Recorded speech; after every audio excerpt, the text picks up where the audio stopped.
Assalamualaikum warahmatullahi wabarakatuh.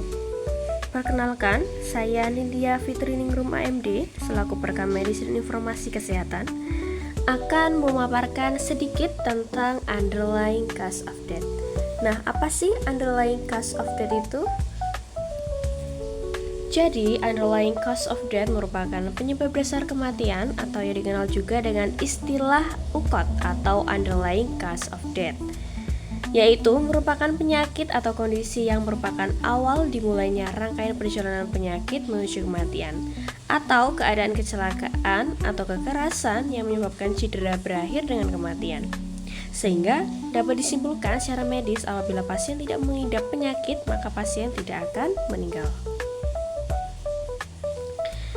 Selanjutnya, selain ada penyebab dasar, pada pasien yang meninggal dunia juga ada penyebab langsung dan penyebab antara. Nah, apa sih itu?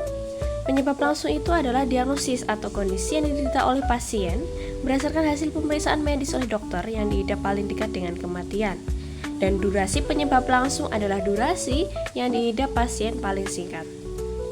Kemudian penyebab antara. Penyebab antara adalah diagnosis atau keadaan pasien yang melantarkan atau menjembatani antara penyebab langsung dan penyebab dasar.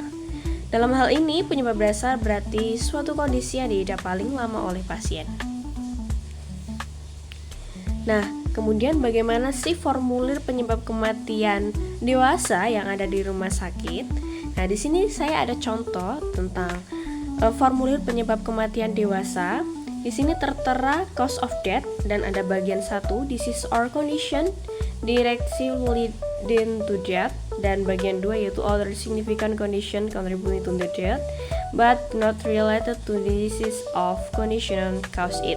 Kemudian di sampingnya ada A, B, C, D, dan kemudian di sampingnya lagi ada kolom yang berisi approximate interval between onset and death. Nah, bagian 1 dan bagian 2 itu apa sih? Nah, di bagian 1 dan bagian 2 itu terdapat perbedaan. Jika bagian 1 itu digunakan untuk mendokumentasikan penyakit pasien yang secara langsung dapat menyebabkan kematian pasien. Sedangkan di bagian 2 yaitu kondisi yang tidak berkaitan, di mana tidak ada hubungan dengan kejadian kematian secara langsung, tetapi secara ilmiah berkontribusi terhadap kematian tersebut. Nah, di sini ada formulir penyebab penyakit yang komplit. Ada penyebab antara, penyebab langsung, penyebab dasar, dan ada bagian 2. Di sini ada contoh di bagian 1 ABC. Di bagian A ada heart failure, bagian B ada carcinomatosis, di bagian C cancer of the colon, dan bagian D kosong, serta bagian 2 yaitu diabetes mellitus. Nah, kita perlu mengetahui apakah cancer of the colon bisa menyebabkan carcinomatosis, dan apakah carcinomatosis bisa menyebabkan heart failure. Apabila cancer of the colon bisa menyebabkan runtutan kondisi di atasnya, maka disebut sebagai penyebab dasar. Karena penyebab dasar biasanya ditulis di bagian terdasar atau paling bawah di sertifikat kematian.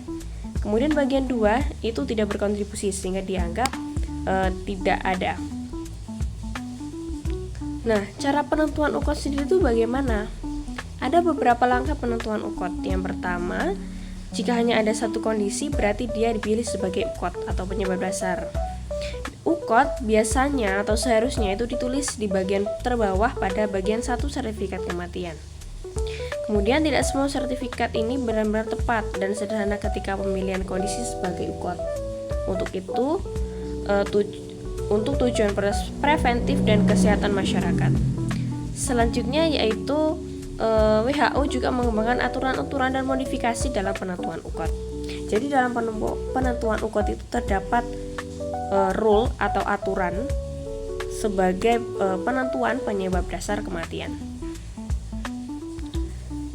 Baik, selanjutnya yaitu ada pengertian hubungan kausal. Pengertian hubungan kausal di sini adalah hubungan sebab akibat. Apakah bagian 1A menyebabkan bagian B, apakah bagian B menyebabkan bagian C, ataukah sebaliknya? Di situ merupakan yang dinamakan ada hubungan kausal.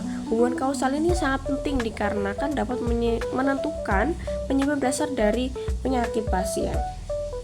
Yang pertama kita harus menggunakan tabel MMDS. Tabel MMDS di sini terdapat dari tabel A sampai tabel H. Nah, kemudian kita juga harus mengetahui kode penyebab multiple-nya juga, dan harus mengetahui rule yang digunakan. Baik, selanjutnya di sini ada tabel A. Tabel A di sini adalah digunakan untuk pengkodean penyebab dasar dan multiple. Kemudian tabel B itu tidak penyebab dasar. Selanjutnya kita ke bagian D. Nah, bagian D sini menentukan hubungan kausal kondisi yang tertulis. Selanjutnya untuk address didahului dengan strip 3, kemudian kode, kemudian ditutup dengan strip 3, kemudian memilih subaddress di bagian bawah. Di sini ada keterangan apakah dia LMC atau dan lain-lainnya. Di situ bisa menerangkan apakah dia diagnosis menggunakan rule apa. Apabila ada keterangan M, maka dia itu ambivalen, bisa mengecek di tabel F.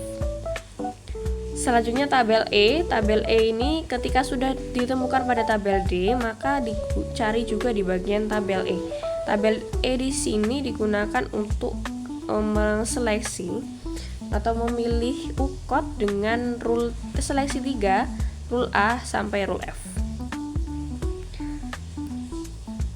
Selanjutnya ada prinsip umum dalam pemilihan ukot.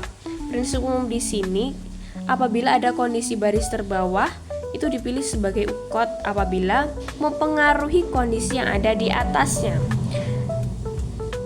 Jika rule 1 itu apabila prinsip umum atau general principle tadi tidak dapat diterapkan, maka pilih kondisi yang diisikan tersendiri sebagai penyebab dasar.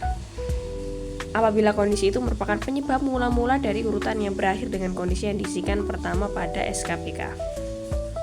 Contoh nih, di bagian 1 nih, ada acute myocardial infarction, atherosclerosis heart disease, dan ada influenza.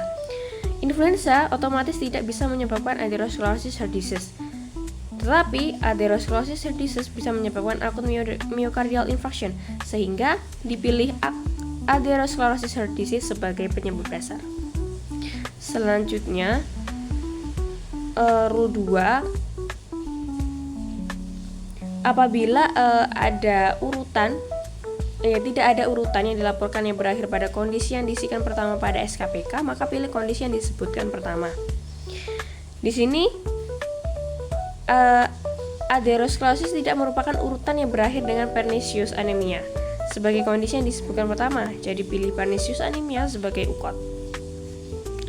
Untuk rule 3 di sini yaitu apabila prinsip umum rule 1 dan rule 2 ternyata secara jelas merupakan akibat langsung dari kondisi lain yang dilaporkan pada bagian 1 atau 2, maka pilih kondisi lain tersebut. Di sini kita memilih hemorrhage batang otak intrakranik karena ini merupakan kondisi lain yang bisa dijadikan sebagai penyebab dasar menyebabkan edema cerebri dan sepsis.